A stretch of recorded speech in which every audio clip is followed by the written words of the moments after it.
aku ngerasa happy, ada orang yang menerima anak-anak aku, ya kan, terus dia orangnya baik gitu kan. Dari semua hal yang gue nonton cuplikannya guys ya, yang paling gue kasihan menurut gue itu anak-anaknya, nggak anak dari pihaknya Inara, nggak anak dari pihaknya yang satu lagi. Ya menurut gue kasihan banget. Emangnya anak lu kenapa lu mesti seneng anak lu diterima sama orang? Yang ada harus lu tanya anak lu seneng apa kagak, menerima apa kagak, ada bapak baru. Kan bapaknya juga masih ada, bapak beneran masih hidup. Nah, anak lu harus lu tanya, harus lu seneng kalau misalkan anak lu itu bahagia atau enggak, menerima atau enggak dengan bapak baru, ada bapak baru gitu loh. Yang harus lu tanyain kan anak lu.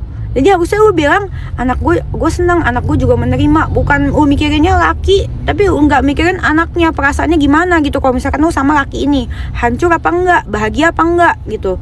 Jadi menurut gue ya, kalau gue jadi dia, gue pasti mikirinnya ya perasaan anaknya dulu kali ya. Kan secara anak itu kan darah daging gue kandung dari kecil di perut gue brojolin ya. Harusnya ya gue utamakan perasaan anak gue bahagia apa enggak.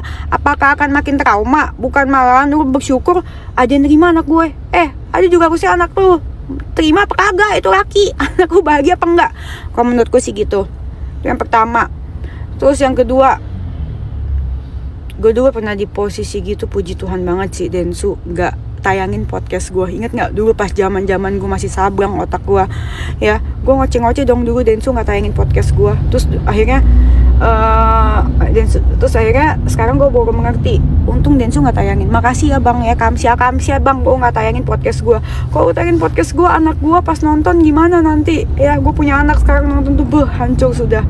Kasian sih anaknya nonton nanti podcastnya, apalagi anaknya udah mulai gede. Karena kan zaman sekarang itu kan menurut gue kan banyak banget ya pembulian ya guys ya, yang kita tahu di depan mata atau enggak. Ada juga anak yang sebenarnya dibully tapi nggak cerita. Itu sih yang dikasihanin sih, itu sih yang ditakutin sih. Kalau menurut gue sih, waduh ini sih menurut gue sih lu harus lebih mikirin anak sih dibandingin yang lain apapun. Karena anak itu kan titipan Tuhan buat kita. Kalau selebihnya lah sudahlah, dewasa sama dewasa ya, kalian salah. Gue udah gak bisa berbuat lagi. Nah kalau misalkan siapa yang korban, menurut gue ya korbannya ya menurut gue ya istri sah dan anaknya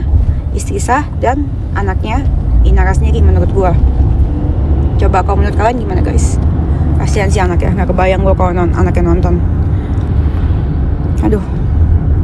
BTW, thank you ya bang gak tayangin podcast gue. Sampai sekarang kamsia gue. Udah tahu gitu dan menerima dan bahkan ingin bertahan. Apa alasan kamu ingin bertahan? Karena saya sudah dapat wejangan, sudah diingatkan sama sosok ulama yang kami hormati ya, yang kita semua hormati, bahwa sebagai istri apapun keputusan kepala rumah tangga kita harus tetap